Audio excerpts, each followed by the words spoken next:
I'm Leo Sidran with The Art of the Story. Today's piece comes from Ray Long. Earlier this year, my wife Betty told me about a new monthly sort of happening in Brooklyn, an event billed as Sleeves, like a book club, but for records. The concept is that once a month, this club gathers to listen to an album chosen by the host of Sleeves, Mikey Bar-Lavi, who also does a brief presentation on the selected music, the artist, and the surrounding history.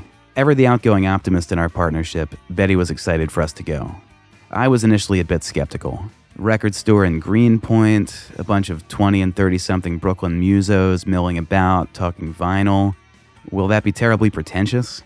When we arrived at Sleeves a few days later, I'm delighted to report that my worries were immediately washed away. We drank beer and made new friends while listening to Bowie's Young Americans, and Mikey's masterful hosting of the evening was anything but pretentious. We had such a good time that we've become Sleeves regulars. I've gotten to know Mikey well, and he recently stopped by my studio in Brooklyn. What is today? Wednesday? It's like, or Thursday, whatever? Thursday. It's like a Thursday afternoon. Wait, is it Friday? It's Friday. I have no idea what's going on. So it's a Friday. Once us two musicians figured out what day it was, Mikey told me about what inspired him to create Sleeves.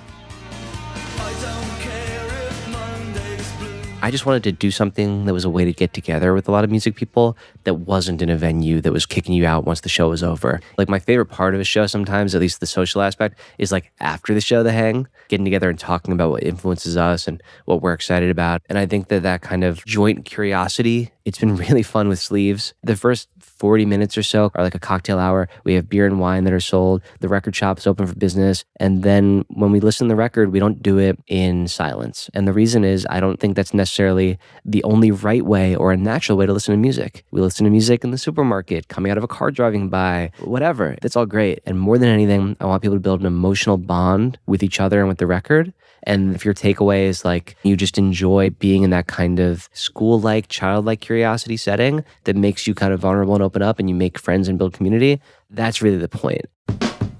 Mikey told me how his philosophy behind allowing for and encouraging conversation while the music is playing was inspired by advice from an early music teacher. The anecdote that I share at Sleeves is from this very pivotal educator in the Great Neck public school system where I grew up in Long Island, Daniel Tomaselli, who passed away a number of years ago. We used to call him Mr. T. And he was very interested in opera and classical music.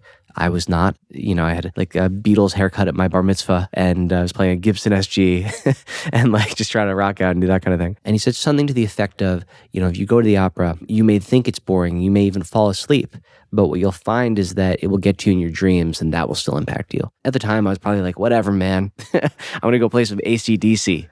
I've reflected on it a lot, and it really only started resonating in my head again in the last few years. The idea being music can impact you in a lot of ways that go deeper than the conscious. Sleeves is perhaps most succinctly described as, it's like a book club, but for records. I don't expect you to do a ton of homework. Some people do. Some people are like, yeah, I've been listening to the album since you announced it. Cool, that's great. But if you show up, you've never heard the album, the way you relate to it, the way you feel is just as valid as mine or whoever else's. It's not about expertise. The facts are interesting and they add context, but my qualifications now are the same as they were when I was a teenager in my bedroom listening to music. I come to these records not already as like an expert. I pick something that I'm curious about and that I just love. So it's not coming out of a place of like whatever academic or musical background I might have. I love this stuff and I'm curious, and let's learn together. Join Mikey Bar-Lavi at For the Record in Greenpoint on June 9th for a special Sleeves partnership with Chess Records, where we'll be listening to the classic album from Etta James, At Last. I'm Ray Long, WBGO News.